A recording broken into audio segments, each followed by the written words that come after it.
Être en A2 et vouloir une moto sportive, ça peut paraître un petit peu contradictoire, mais ça existe et c'est possible. Soit juste pour avoir une gueule à tomber par terre, parce qu'il faut le dire, il y a beaucoup de sportifs qui sont très jolis. Soit pour essayer d'avoir un peu de performance au niveau du moteur, même si ça va être compliqué. Soit pour avoir une excellente partie cycle, aller chercher des chronos. Soit pour perdre son permis le plus rapidement possible. Faut faire des concours avec tout, qu'est-ce que tu veux que je te dise? Les motos dites sportives en A2, ça existe.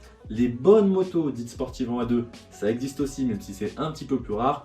Quoi qu'il en soit, si c'est ce que tu recherches, tu es tombé au bon endroit, puisqu'aujourd'hui on voit ensemble quelles sont les meilleures motos sportives selon ton budget pour le permis A2.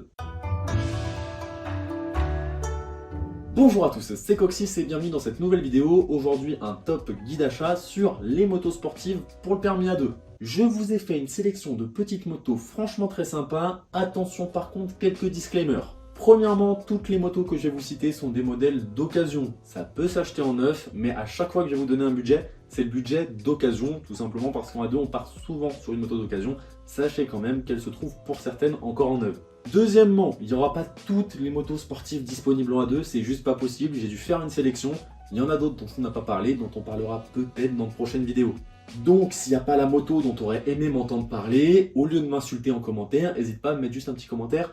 Oh, t'as oublié cette moto-là, ça serait cool d'en parler. Et peut-être que dans un prochain épisode, elle arrivera. Troisièmement, pour faire justement la sélection des motos que je voulais, je ne me suis pas basé sur le prix, puisque j'ai fait différentes échelles de prix, vous allez le voir. Mais je me suis basé sur plusieurs critères. Premièrement, la puissance, puisqu'en A2, vous le savez, on est bridé à 47,5 chevaux, et avant on était bridé à 34 chevaux. Je n'ai pas voulu mettre de moto 34 chevaux à l'intérieur. Donc adieu petite Suzuki SV650S que pourtant j'aime beaucoup, mais aujourd'hui on va uniquement parler de motos de au moins 40 chevaux, bref des motos qui auront un minimum de performance et un minimum de prétention sportive. Troisièmement, je voulais que c'est une gueule de sportive parce qu'on a fait souvent une sportive en A2 pour son esthétique, donc pas de roadster à prétention sportive type Triumph Street Triple 660S par exemple, on va vraiment rester sur des trucs qui ressemblent à des sportives. Quatrième règle que j'ai pas respectée tout au long de la vidéo, j'ai fait quelques exceptions mais en même temps c'est ma vidéo, je fais ce que je veux, c'est que j'ai favorisé les moteurs de 1 et 2 cylindres pour des raisons de performance et avoir un maximum de coupe disponible. Donc si t'es prêt à perdre ton permis, on est parti. Et on commence par un budget très serré de moins de 3500 €. C'est pas spécialement un budget hyper serré dans le milieu de la moto, on peut trouver des très belles motos pour ce prix là, mais quand on cherche des sportives et particulièrement en A2, 3500 € c'est chaud patate. Et la première moto dont je vais vous parler dans ce budget-là ne respecte déjà pas la quatrième règle, puisque c'est un 4 cylindres, j'ai nommé la Suzuki JSX-F 650. C'est une moto qui est sortie en 2008 et à partir de 2013, c'est donc bridable en 47,5 chevaux. Attention, c'est assez compliqué à trouver, c'est très compliqué à trouver bridé en A2 à 47,5 chevaux, mais c'est une super petite bécane. Le moteur c'est un 4 cylindres en ligne hyper connu, puisque c'est ni plus ni moins que le 4 cylindres en ligne de la Bandy 650 de chez Suzuki. Donc au niveau perf on n'est pas trop mal, même si j'avoue qu'au niveau du couple et de la disponibilité c'est un peu compliqué, hein, c'est un 4 cylindres. Par contre niveau sonorité c'est génial.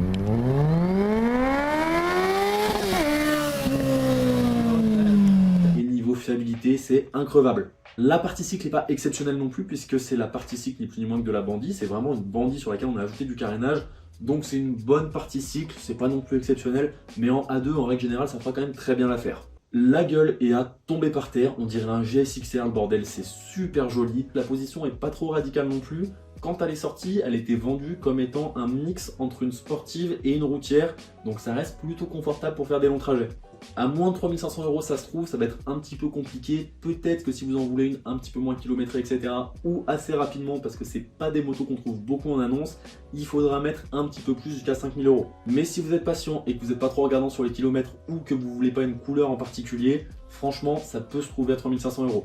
Deuxième choix pour moins de 3500 €, une petite sportive qui a vraiment fait transpirer les gros cubes pendant longtemps, j'ai nommé la KTM RC 390. Alors dans ces prix là, ce sera les anciennes RC, donc avec l'ancien design avant 2020. C'est une moto qui a une gueule un petit peu bizarre, certes, par contre, niveau châssis c'est exceptionnel, niveau moteur c'est très correct, attention, c'est un petit peu capricieux, ça demande de l'entretien, c'est un monocylindre donc faut pas faire des longs trajets d'autoroute avec parce que vous allez le fusiller, mais par contre, si c'est bien entretenu, ça reste plutôt fiable. Niveau confort, on n'y est pas du tout, une position plutôt radicale avec des bons bracelets là comme on aime, un moteur hyper vibrant, franchement un 390 rien que pour ça c'est super fun parce que ça vous masse les fesses en permanence. Par contre le moteur est hyper rageur, hyper teigneux, ça fait un peu plus de 40 chevaux et c'est pas bridé, c'est un moteur qui est en full. Donc franchement cette petite RC 390 sur des petites routes de colle, vous allez fumer tout le monde, c'est un régal. Et sans plus tarder, on augmente un peu le budget pour s'ouvrir quelques portes en passant à 5 000 €. Donc déjà pour 5 000 €, les deux que je vous ai cités, vous allez pouvoir les retrouver en moins kilométrés. Mais surtout, vous allez pouvoir retrouver d'autres motos franchement sympas. Dans les petites cylindrées plutôt légères qui n'ont pas besoin d'être bridées, on va trouver un trio qu'on trouve très souvent ensemble, à savoir la Kawasaki Ninja 400, la Yamaha R3 et à nouveau cette fameuse KTM RC390. La Kawasaki et la Yamaha, c'est du petit bicylindre entre 300 et 400 cm3. Kawasaki vient de présenter sa Ninja 500 qui remplace la Ninja 400. Ça va être juste dans ces prix-là, il faudra être sur un budget un peu plus élevé, mais vous allez facilement pouvoir trouver la Ninja 400. La Ninja 400, c'est ni plus ni moins qu'un Z400 sur lequel on a foutu des carénages et des demi-guidons, donc c'est pas sportif, sincèrement, dans le comportement. On a une partie cycle de roadster, c'est pas mauvais, c'est très bien pour commencer. Le moteur est hyper simple à prendre en main, mais c'est pas vraiment sportif ni radical. La RC390 nouvelle génération, donc après 2020, va se retrouver un petit peu plus chère que celle de comparse, mais partage les mêmes qualités que l'ancienne version. C'est clairement la plus radicale des trois, c'est la plus difficile à prendre en main, c'est celle qui va être la plus punitive si jamais vous faites n'importe quoi avec. Par contre, c'est celle qui va le plus vous récompenser si vous roulez correctement, et surtout, vous allez en trouver avec le nouveau design qui, il est vrai, fait moins débat que l'ancien design. Les gens le trouvent globalement plus joli, même si personnellement j'aimais beaucoup l'ancien design. C'est vrai que le nouveau est vraiment joli aussi, mais il est moins clivant, il est moins unique, il est moins KTM, quoi, ça fait moins débat. Et la Yamaha R3 dans tout ça, c'est le bon compromis entre les deux, c'est un peu plus sportif que la Kawasaki, sans être radical comme la KTM, ça se prend très bien en main quand on débute, c'est plutôt léger, une bonne partie cycle, bref, si vous cherchez le bon compromis, c'est la R3, si vous cherchez à être radical, c'est la RC, et si vous cherchez vraiment juste pour la gueule, et encore que faut aimer les gueules Kawasaki, enfin que si vous aimez les gueules Kawasaki, bien sûr je vous juge pas, mais un peu quand même. Si vous voulez juste la gueule d'une sportive, vous prenez la Ninja 400 qui est franchement pas une mauvaise moto non plus. Allez, dernière moto dans cette catégorie de prix, à nouveau une Kawasaki, on va parler de la Kawasaki ER6F.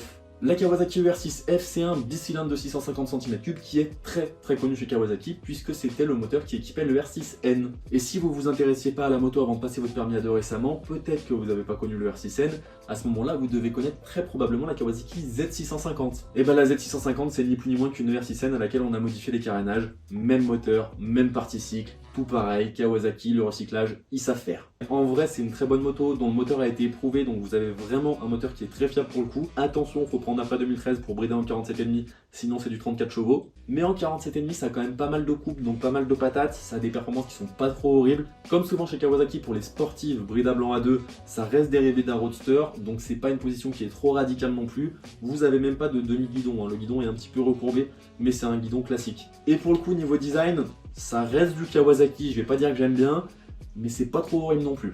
Mais en vrai, ça reste une très bonne moto dans le fond.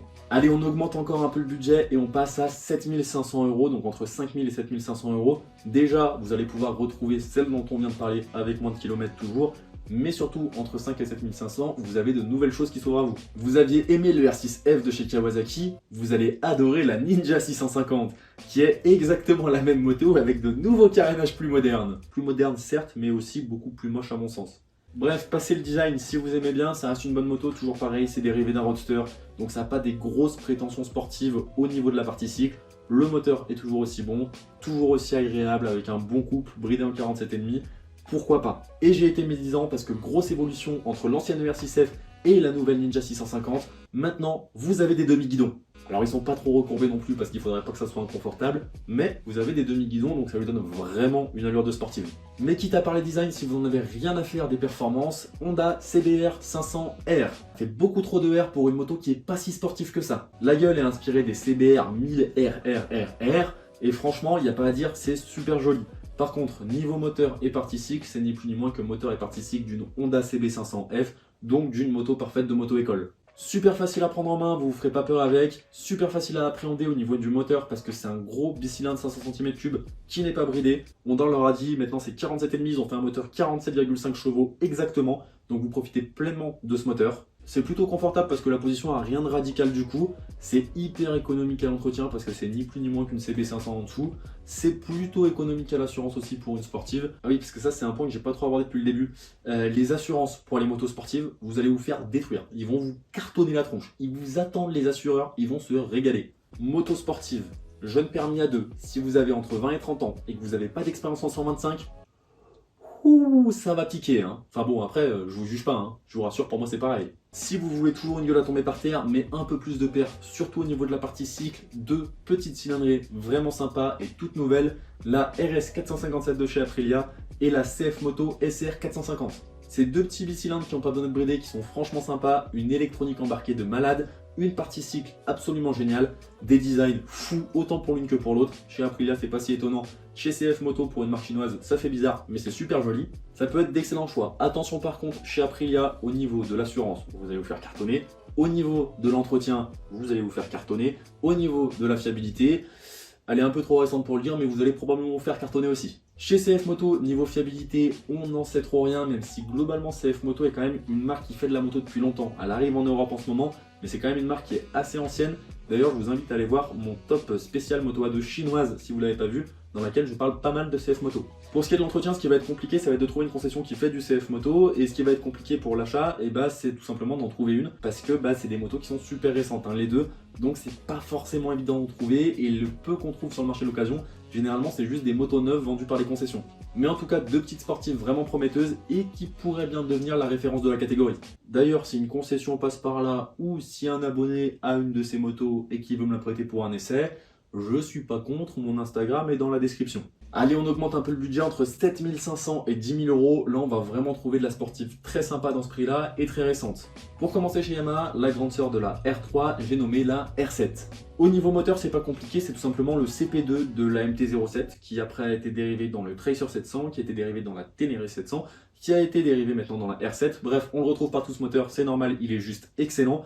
Donc franchement, très très bon moteur sur cette moto et en plus, moteur très fiable. Et puis j'ai beau pas aimer la MT-07, je dois dire que ce moteur est super punchy, il a beaucoup de couple, c'est super fun à utiliser. Donc en vrai, c'est clairement validé.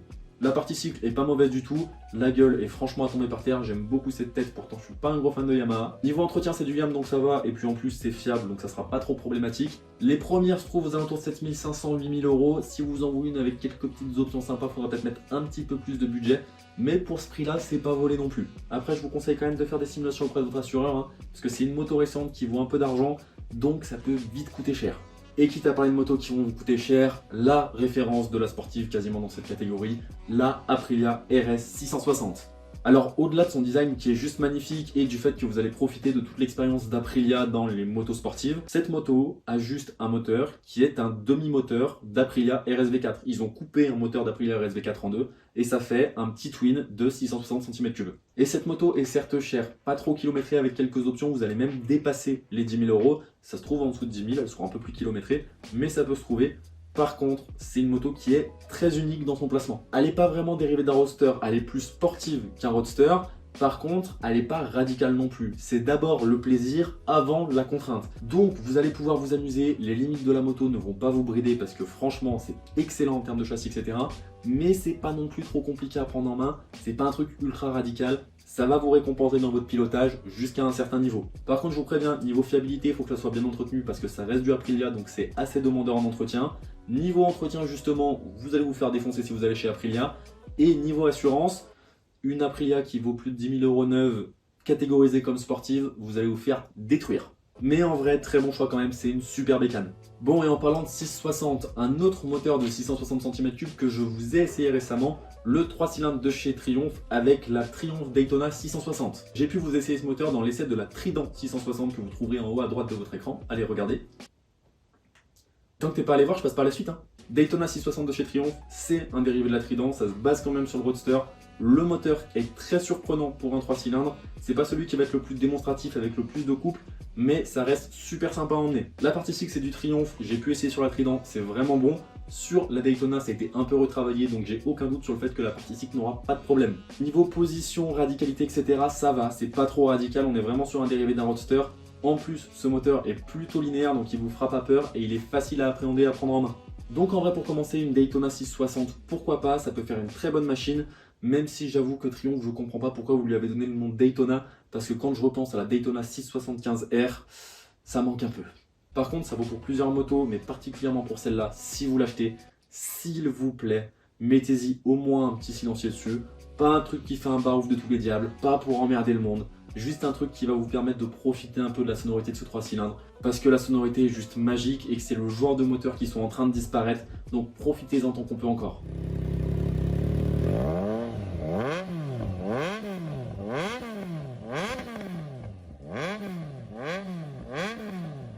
Bon, quitte à rester sur du 3 cylindres, il y a une autre moto qu'on peut trouver, petite rareté, la MV Agusta F3 675 A2. Oui, MV Agusta, la marque hyper connue pour ses super sportives, a sorti une sportive destinée au permis A2. Alors attention, la F3 675 existait en deux versions, une version à plus de 100 chevaux et une version à 95 chevaux pour qu'elle passe en bridage A2. À l'intérieur de cette moto, on retrouve un 3 cylindres 675 absolument magique avec une bande son. C'est un régal, donc si vous achetez, s'il vous plaît, une petite ligne, même un truc homologué, mais profitez de son de ce moteur, ne l'étouffez pas. La partie SIC est plus que suffisante et même plus qu'excellente puisque c'est tout le savoir-faire MV Agusta et on peut difficilement faire mieux. Attention par contre, c'est plutôt radical, hein, donc pas très facile à prendre en main, pas très facile à appréhender, ça braque pas, bref, c'est une vraie sportive. Et le design de cette moto est juste à tomber par terre, c'est magnifique. Si vous avez le budget, ça se trouve entre 9 et 11 000 euros en fonction de l'état. Si vous pouvez foncer, c'est génial. Alors par contre, l'entretien chez MV Agusta, vous allez vous faire démolir. Et pour l'assurance, est-ce qu'il y a un mot plus fort que démolir? Atomiser peut-être? L'assurance, je préfère pas en parler parce que c'est du MV Agusta, c'est une sportive, vous êtes en permis A2, probablement jeune. Vous savez quoi? Achetez-en une, allez voir votre assureur et vous verrez ce qui se passe. Je pourrais pas être tenu pour responsable si on vous retrouve en plusieurs morceaux dans une benne à ordures. Et ça c'est pareil, si parmi vous, quelqu'un en a une, je vous en supplie, prêtez-la moi pour que je rentre un essai de ça, parce que c'est juste exceptionnel et j'aimerais en conduire une pour vous en proposer un essai. Bon allez, pour finir dans ce budget-là, quelque chose d'un petit peu plus raisonnable, et on va un petit peu revenir à la base de cette vidéo, puisqu'on avait commencé par une Suzuki GSX-F, là on finit par la Suzuki GSX 8R. Pas forcément évident à trouver d'occasion cette petite GSX 8R parce qu'elle vient de sortir, elle est dérivée de la GSX 8S, la toute nouvelle, donc vous avez toutes les dernières technologies de chez Suzuki. La tête est pas moche, je suis pas très fan, je préfère la GSX 8S pour le coup, mais elle est pas moche. Le bicylindre marche franchement bien, il n'y a rien à dire. La partie cycle est plus que correcte. C'est une très bonne petite routière sportive encore une fois, qui peut vous permettre de commencer à entrer dans le monde du sport sans avoir quelque chose de trop radical non plus. Neuf, ça vaut pas loin de 10 000 euros. D'occasion, il n'y en a pas encore beaucoup qui sont sortis, donc si vous en trouvez, ça sera entre 9 000 et 9 500 on va dire. Bon, on a quand même fait un joli tour d'horizon des sportifs qui sont disponibles pour le permis A2. Oui, je n'ai pas cité tous les modèles éligibles, c'est pas le but. Le but c'est de vous en conseiller certains. Si la vidéo t'a plu ou t'a été utile, tu peux mettre un petit pouce bleu et t'abonner à la chaîne, ça me soutient vraiment. Et si t'es vraiment un bon, genre vraiment la crème de la crème, tu peux me rejoindre sur Instagram. Je te mets le pack complet réseaux sociaux, Instagram, Facebook, TikTok, Tipeee, tout ce que tu veux dans la description, tu peux me rejoindre là-bas. Sur ça, je te souhaite une bonne journée, une bonne soirée ou une bonne nuit pour mes insomniaques. C'était Coxis, ciao!